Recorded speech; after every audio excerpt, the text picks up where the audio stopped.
Yeah, thank you very much. Can you hear me well? Great. All right, yeah, so 500,000 wish list, quite a big number. How we found a niche on Steam. But before diving into the talk, you probably want to know what game this is all about. So this is the worldwide, the ranking on Steam of the most wishlisted games. And we're currently sitting at, I have to look, 58 place on that list. And our game is called Outbound. And you may have heard of it, or maybe not. But in case you haven't, I want to show you our reveal trailer.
Outbound, our game. Yeah, as said, we launched this real trailer in February this year, which is now 7-8 months ago or something like that. And yeah, we are currently sitting at 500,000 wish lists. Yeah, we also ran the second most funded video games Kickstarter campaign in the Netherlands, which was also very recently in August, which secured us the funding for our title. And Outbound is not our first game as a studio. We released our first game, or our first commercial game, called Above Snakes, which was a sandbox survival game with isometric tiles. We released it last year, and we acquired 240,000 wish list for that game. So this is not the first time that we are doing this on Steam, actually, and the game is currently still selling on Steam and is at 1,200 reviews. And so the big question is, of course, what did we do to get there? And that's what I want to answer in this talk today. And so my name is Tobias Schnackenberg.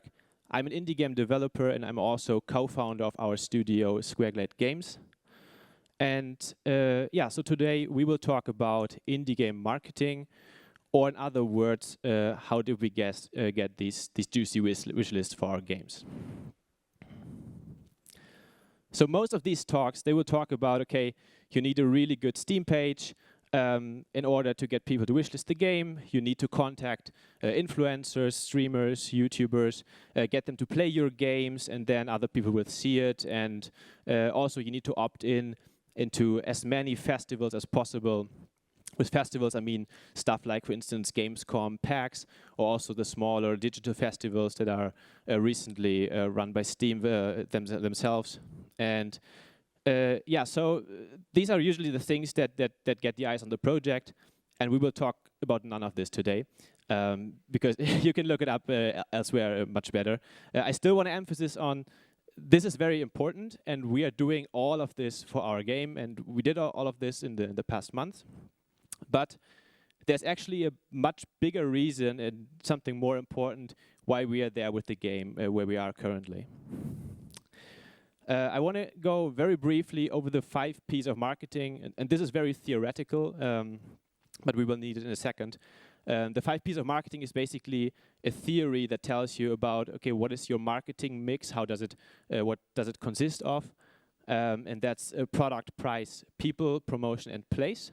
And these will basically determine the marketing strategy around your product.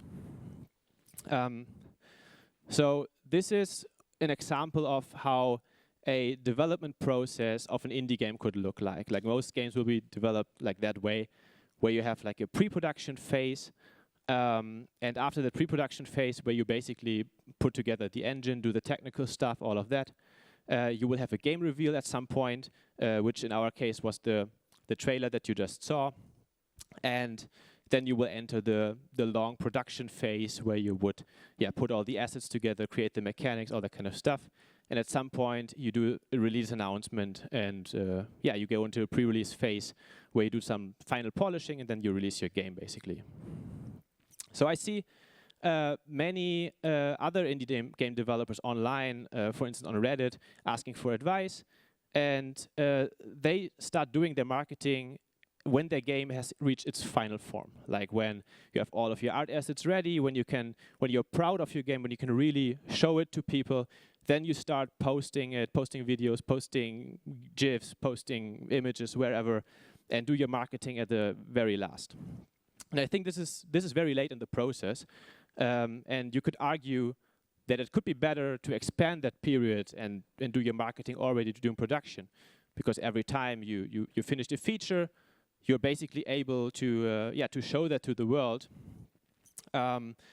And we also see that on YouTube, for instance, where people post their dev logs, where they show, okay, what's their current progress on developing their game. But I would still say this is very late in the process. So you could say, okay, we already do it during pre-production. So we don't have like a game ready yet. We are still doing everything with cubes and whatever in our engine. But we see this online on YouTube, for instance, with these devlog, 0 devlogs, or starting to build my dream game and that kind of stuff. And this is way better, like starting at that point and start to gain your audience there is way better than starting at the pre-release phase. But what we did with our game is actually this, where we said, our marketing begins here. Before we even start like coding or doing any engine stuff, we start at market research, and we do that very extensively before we commit to a game idea. Because of course, when you commit to a game idea, that's a pretty big commitment, right? I mean, you're gonna develop that game for, I don't know what, 2 years, 3 years, 5 years, however long it takes. So you need to be very sure of, this is really something I want to commit into. So that means the 5 P's of marketing. My favorite P of these 5 is the product. I think that's the most important one. And the product is really what you should focus on, and you need to focus on very early on. So I think that actually the game idea that you have is already your single most important marketing decision that you can make. And it will have the most impact on everything you will do to market your game later on in the upcoming years. So the big question now is, of course, how do you come up with a great game idea? I mean, that's easier said than done, of course.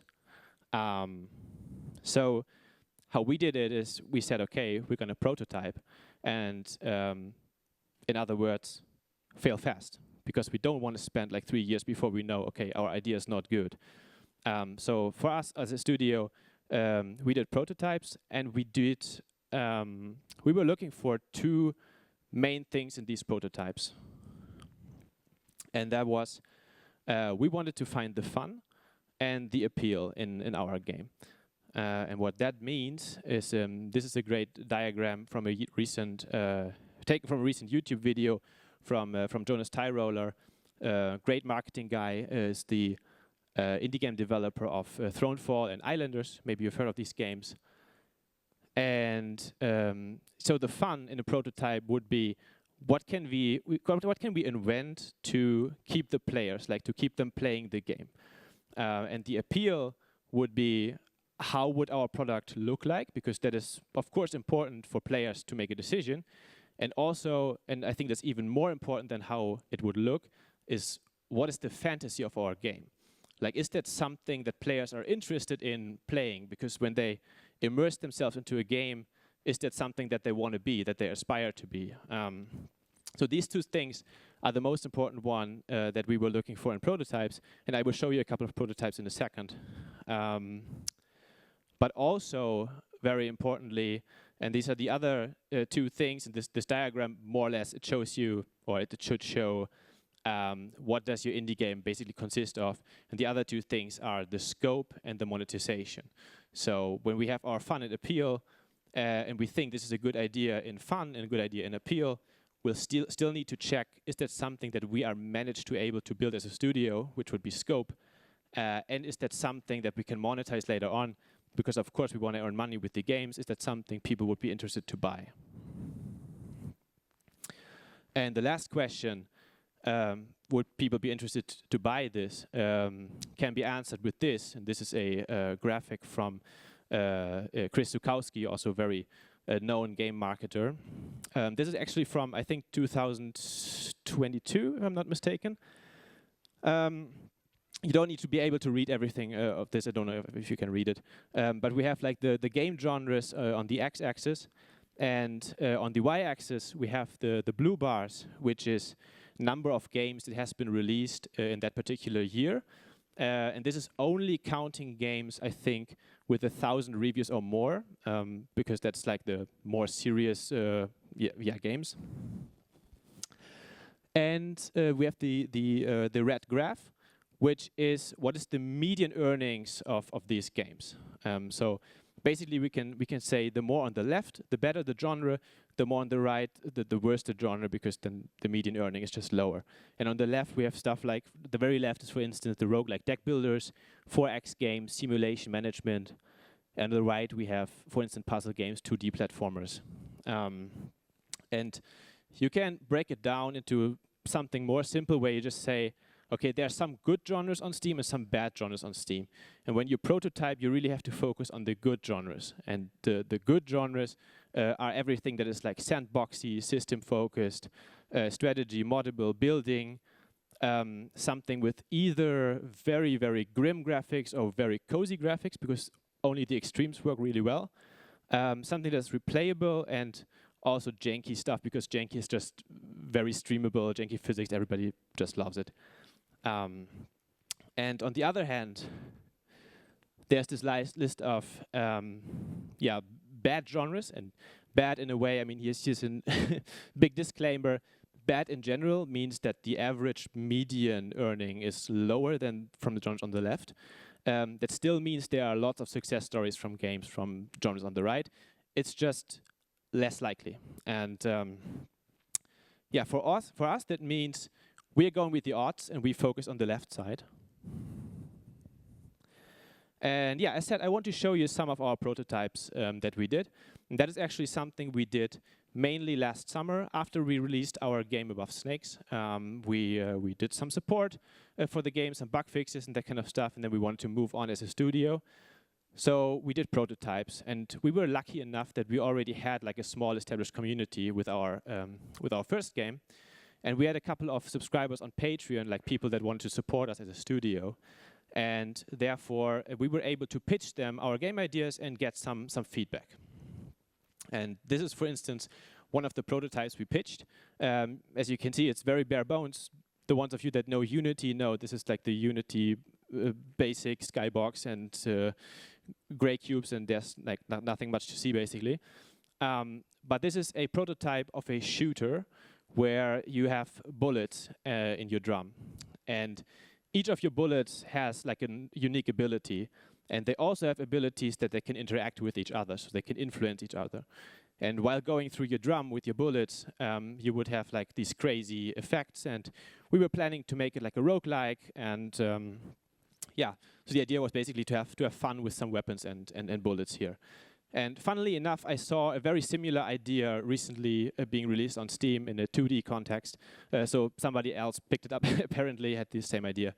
And we abandoned it. We didn't follow this idea.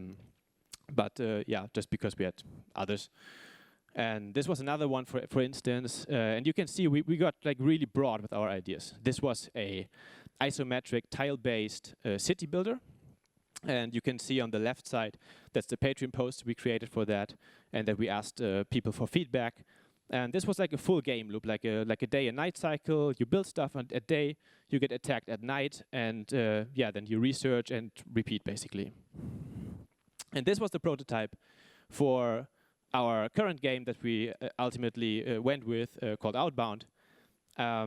Just a camper van survival craft game, and this state of the prototype was very bare bones, to be honest. I think we developed it for, I don't know, a couple of weeks maybe. You were able to craft a bit, to collect a bit, to drive around, to explore, but everything very simple. But this resonated very well with our Patreon audience, much better than the other prototypes that we showed, and I just showed you like a short selection of prototypes. But that let us think, okay, maybe we should show this to more people, and then we expanded our audience to, we had a Twitter account, and we posted this on Twitter. And this was not from this prototype, but it was another prototype, but for the same idea. This is basically a Unity scene where we just slapped in like bought assets. We put in some lighting, animations, and we more or less pitched an idea of a game. Like, there's nothing playable here. There's nothing that you can interact with. It's just showing a camper van being parked at a lake, and there are some gardens and crafting equipment. So it shows more of like an idea of what could this be. And as you can see, this has like almost 40,000 views and 500 likes, which is well above average for our Twitter channel. So we had a very strong indication of, okay, this is something players are really interested in if we would build this as a game. And the interesting thing with these prototypes is really anything can be a prototype. I showed you a couple, and they are like mechanical prototypes where we just prototype like a very specific mechanic, nothing graphical at all. Other prototypes that were like a full game loop, and the last one, which was like not really a prototype, but more like a feeling that we wanted players to feel, or potential players to feel. So we prototyped that, and we actually funneled these people then to Kickstarter. We just set up a Kickstarter page because we realized, okay, there's an audience for this. So we created a Kickstarter page for Outbound. We just said unannounced cozy camper van game. We didn't even have a title back then, but it really helped to already get like our audience, and this became our first followers there. And I have a confession to make. We actually faked the trailer that you just saw. But with faked, I mean, fake is a really strong word. It was staged. Like, the environments were staged, and the mechanics, like some mechanics were working, but only really the one that you saw. It wasn't like fully fledged as you would think it would be. But still, it did very well on YouTube. It got like almost 500,000 of views when IGN posted it. And we were fully prepared to exit in case it wouldn't have happened. Like, in case nobody would have liked it, we would have moved on to the following prototype and tried again before committing to a game idea. Because we are in a algorithmic-driven marketing world where currently pleasing algorithms is way more important than the traditional marketing where you just shout out and post GIFs and whatever. You try to find what people really want. And pleasing algorithms, and that is what we saw with the YouTube videos, it wouldn't have gotten 500,000 views if YouTube wouldn't have shown it to so many people, which is the algorithm basically. But pleasing algorithms is just another fancy word for saying it's pleasing people. It's just these platforms want to keep people, want to keep users, so they show it to their users and want to keep them happy. And that means our marketing, we didn't do a lot of marketing to get 500,000 wish list in the end. But what we did was we made sure that we have a very marketable product. And that's how we ended up there. All right, we have still 1 minute for questions, if you're interested. Thank you very much. All right. Are there any questions? We have this throwaway microphone. Well, throw around microphone. Yes. When starting getting traction on this, did you see certain markets perform better than others, or was it overall a global phenomenon? Yeah, we saw a very big spike in Japan at first, which was very interesting to us. And then we found out that there were a lot of workaholics that wanted to escape their offices in the evening and just go into digital nature and explore with the camper van. And we had a very big spike in Japan in the beginning. So yeah, that was something we didn't plan on, and that's something these algorithms will do for you. And did you anticipate on that? Did you? We then translated the game and the logo into Japanese after that. Yeah. Yeah. Look around. Behind you. Yeah. Hello. You showed the IGN trailer, for instance. Was that something you pitched for specifically with them, or was that something they picked up? Yes, we pitched it to multiple outlets, and we emailed them and asked them, okay, who wanna host our trailer, and they were interested. Cool. Hi.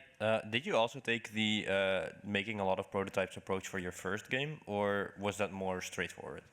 The first game, Above Snakes, was more straightforward, to be honest, but it went through a lot of changes. Like, it began as this typical making my dream game indie game without like extensive market research. But back then I worked together with a publisher, and we did the market research on the go. So these wish lists that we acquired for Above Snakes were more like in the process and not like a big bang at the beginning as for Outbound.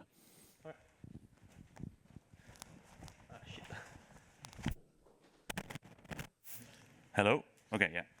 I have a question because when you were pitching ideas to your Patreon base, I'm guessing that would introduce some kind of bias because they probably liked your first game. So how would you balance that with your game ideas that deviated from that bias? Yeah, I agree, but that's actually not a bad thing because we wanted to take over like players from our old game to our next game because we didn't want to start at zero. So we wanted to have something with overlap that our existing players would like. But then we posted on Twitter, of course, which also would reach like audiences that are not particularly following us. But yeah, you're right. That's of course a thing you need to take into consideration. Thanks. All right, final question. I have one here in the front.